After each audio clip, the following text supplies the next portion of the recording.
The millennial change is happening right now just in front of our eyes. Pakistan is moving very fast from fossil fuel driven mechanical energy to the electric one.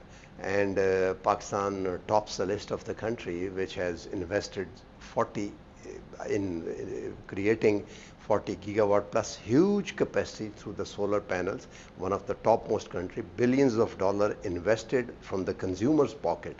We have today with us Chairman of the Pakistan Solar Association, Mr. Waqas Musa, and we are going to ask him, just as a preamble, to tell us where this revolution is taking us. We'll ask one or two more questions for clarity. Musa, very warm welcome. Just say something on this, what I've just said, and then we'll ask you one or two more questions on this 5-year, 10-year horizon for at least for the Pakistan, what is going on. Sure. Thank you so much for having me and taking my comments.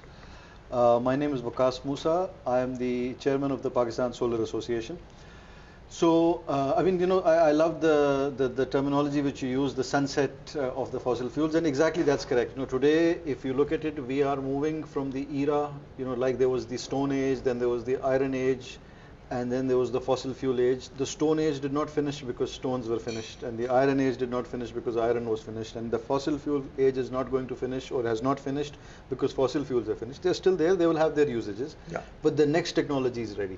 And today's era, 20 years down the road, 30 years down the road, when our children's children will read history of the world, they will see that in this decade, 2020s and 2030s, is where the world moved from the fossil fuel era to the era of renewable energy, and specifically solar and battery storage. And that's, alhamdulillah, I can say that for Pakistan this has been an amazing journey, and today we are one of the top markets in the world in terms of solar deployment.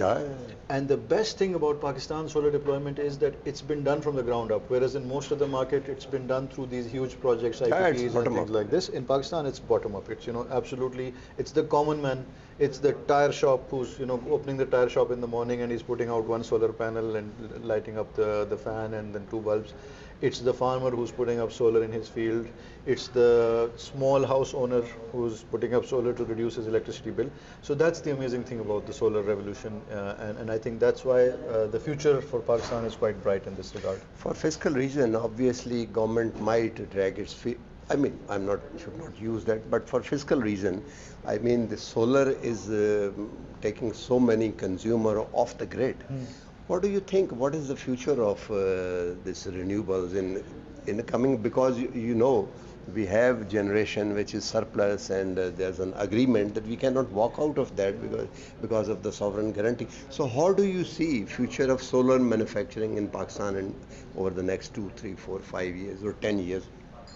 No, I think, look, overall, yes, it seems like the situation is a bit tight, but if you look at it just a slightly further back, if you look at a 5-year horizon or a 10-year horizon, it's an overall very positive situation.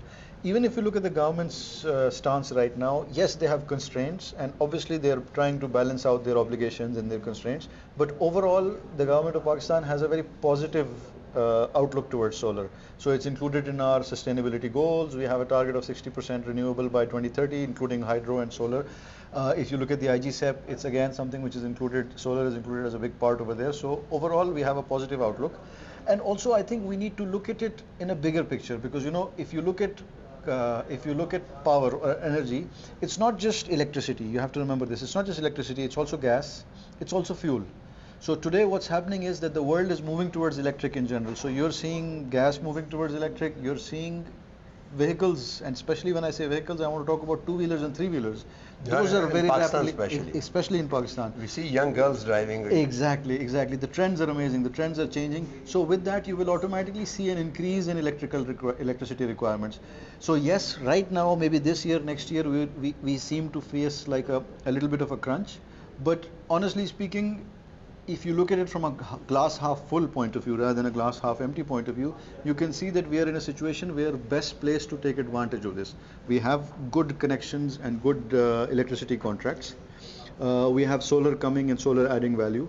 If we can replace the electric fuel, which is the fuel which is going into these bikes with electric requirement, that balances out the problem which we have, and very soon we'll be looking for more power. So what you're saying is that the graph is going up, but there are ebb and flow in between, but it is inevitable. It is, yes. What is your suggestion for someone who want to invest in this country in solar manufacturing? what sort of investment you're looking forward? So obviously return on investment is for what the investment comes. So what do you suggest, $100,000 or less or more, and what is the niche where you should? In terms of solar, there's lots of ways of investing. One of them is obviously manufacturing of solar panels, and if you're going for manufacturing of solar panels, it's a larger quantum of investment. You're looking at millions of dollars. Because the industry is just so big. The competition which you're competing against is quite big. There's lots of economies of scale. So you need to be able to play at that level. But it's not important that everybody invests in the same level. There is lots of other areas. You know, if you take even solar panels, soon there's going to be a new industry which is going to be born, which is the end of life.